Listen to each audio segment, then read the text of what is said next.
I know it's Easter Sunday. I know this is supposed to be a day of celebration. I'm sure many of you guys went to church this morning. Perhaps you're spending the afternoon with your family. We did Easter last weekend when family was in town, so I'll be spending the rest of the day watching the NBA playoffs. However, it will be a somber afternoon. It's kind of hard to celebrate, kind of hard to be in a positive mood today when I know deacons at Woke United Methodist are struggling.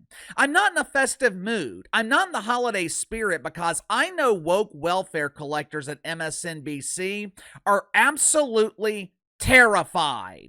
They're dealing with massive budget cuts. They're worried about losing their jobs. And some, like the leader of the woke choir, Katie Phang, not to be confused with the leader of the cackling choir, Cam Harris, some like Katie Phang, they lost their jobs this weekend. She led the woke choir for the final time. So let's take a moment to observe a moment of silence for those who have lost their woke welfare this weekend and will now have to do the unthinkable and get real jobs. Casey, who in the hell is Katie Phang? You guys aren't familiar with Katie Sue? Not to be confused with Katie Roo. Unfortunately, Katie Roo is still polluting the airways at CNN. But over the weekend, Katie Sue participated in her final broadcast on MSNBC. Since April of 2022, Katie Sue has hosted the Katie Phang Show. Show aired once a week on Saturdays, and judging by the microscopic size of her audience, it's not hard to figure out why Katie is now looking for gainful employment. And judging by the content of the show, it's not hard to figure out why no one was watching this garbage. Yesterday morning, Katie Sue invited Jasmine Crockett. Hey, it's me, Jazzy C. Sue invited Jazz on her morning dump to participate in her final broadcast. Initially, they were focused on important issues that really matter to normal people. Important stuff like the return of an alleged gang member whose gang just so happens to be considered a terrorist organization. Katie and Jazzy C, they want to see that dude returned to America. But once the dramatic performance was over, once Katie Sue and Jazzy finished pretending to fight for the rights of illegal immigrants to re-enter the country, they segued to the issue that really matters most. Katie Phang informed Jazz that this was her final episode on MSNBC, and the ladies, they took a trip down memory lane. They relived some of their classic moments together over the past 3 years. Heartwarming moments like BLM protest or planting rainbow flags on Flag Day. Jasmine Crockett, she was so moved by this nostalgic montage that she broke down crying on live television. She was devastated that one of her fellow woke welfare collectors was now unemployed. But Katie Phang's personal crisis pales in comparison to the real crisis at MSNBC. With Katie Sue joining the Wicked Weave Joy Reid in the unemployment line, it got me to wondering, who's next? Who will be fired next at MSNBC? Make sure to like and subscribe. You can follow me on Twitter at KC_BTL84. Link to the second channel is in the description below. Yesterday on the second channel, talked about the declining ratings in the NBA. I explained why ratings for the play-in tournament were down over 30%. I also explained why Adam Silver, at least in my opinion, does not care about television ratings and how it could end up biting the NBA in the ass. So click the link in the description below, subscribe to the second channel. Throughout the week, this story with Kilmar Garcia, which should be a non-story, this should be something that is bipartisan, this should be something that rational people can agree on, but for some reason, the Democrats continue to do everything in their power to not be appealing to normal people. They have wasted the entire week trying to argue that an alleged gang member who came here illegally should be returned to America. Not only did they waste the week, Jas Crockett, she wasted the weekend. Yesterday morning, before Katie Phang's morning dump was officially buried in the woke cemetery, Jas Crockett made her final appearance on the show. She attempted to explain why Donald Trump is a bigger criminal than Kilmar Garcia.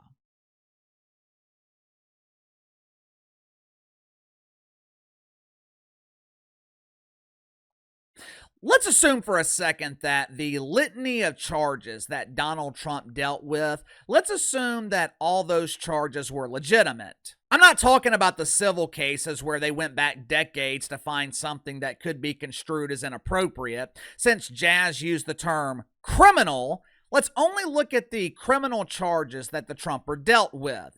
Falsifying business records, mishandling of national security documents, and two separate charges dealing with the Trumper allegedly trying to overturn the 2020 election. Now, I am no legal expert, but those sound like white-collar crimes, right?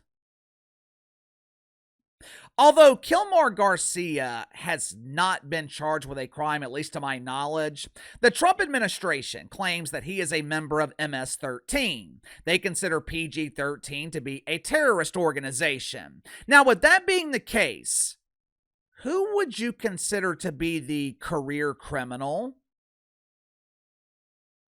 This would be like comparing the CEO of a bank who's accused of embezzling money to the brigadier general of a drug cartel. But either way, Jas Crockett wants you to believe that the Trumper is a criminal, and Kilmar Garcia is the victim of an oppressive administration who is looking to dismantle minority families, which is also ironic considering the fact that Democrats have been trying to dismantle the nuclear family for decades.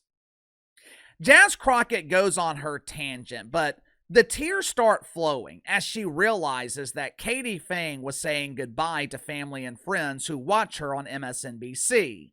Watch for yourself. He's a lot less criminal than the person that's sitting in the White House, because last time I checked, he doesn't have any criminal convictions. I don't even think he has any outstanding cases versus the guy that still had cases pending when he was sworn in on January 20th and also has 34 felony convictions. Their fearless leader is actually the biggest criminal thus far that we have seen, because I haven't seen anybody with a rap sheet that looks like the president's. I'm going to play a really quick clip for you, Congresswoman, and ask you a question on the other side. My next guest joining me now is Texas State Representative Jasmine Crockett. Representative, so happy to have you here. I know you had a busy day yesterday. That was you and I 3 years ago.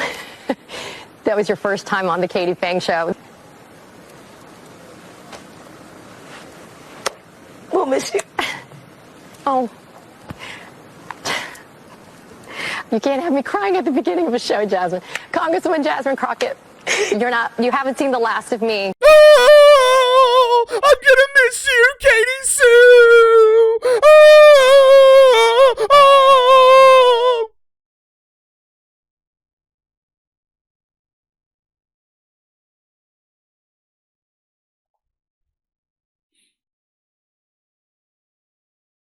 I thought Jas Crockett was a lawyer. She must not be a criminal lawyer, because if Donald Trump's rap sheet is the biggest she's ever seen, the only thing Jas Crockett would be is a starving lawyer. 2 months ago, MSNBC told Katie Phang that her services were no longer needed. They no longer needed someone on Saturday mornings who didn't have the ability to draw an audience that they weren't related to. In the past 2 months, we have seen MSNBC fire Katie Phang along with the Wicked Weave Joy Reid. As it turns out, that's not the only budget cuts at the network. According to the Daily Mail, budget cuts at MSNBC have put employees through devastating indignities. Remember last fall when it seemed like Joy Reid suddenly went bald? Remember how we noticed an increase of balding beauties at MSNBC? At the time, Uncle KC was speculating that the reason we were seeing an increase of balding beauties is because MSNBC no longer had the money, the budget for weaves. Once again, Uncle KC was right. According to the Daily Mail, Television personalities at MSNBC, they have been forced to do their own makeup. They no longer have stylists in the studio to assist with making men appear to be women. When people working at these cable news networks, they often have provisions in their contracts that cover their transportation. For example, stars like John Scarborough or Mika Bazooka, they walk out their front door in the morning and there's a Tahoe or maybe a Yukon waiting to take them to work. Lower level contributors, they might use Uber, Lyft, and they either get reimbursed for the charges or they have a company credit card. Unfortunately, that's no longer the case. Contributors, they are now having to pay for their own transportation to appear on MSNBC. Due to crashing ratings that never recovered, revenue at MSNBC, it has seen drastic declines. The network is now averaging less than 600,000 viewers. Well, that doesn't seem that bad. There are plenty of long-running shows on TV that average a lot less. Yeah, that's true. But the vast majority of those shows, they're cheap to produce. These people you see every day on MSNBC, they're making millions of dollars. Contributors, they're making hundreds of thousands of dollars. Cable news is expensive to produce.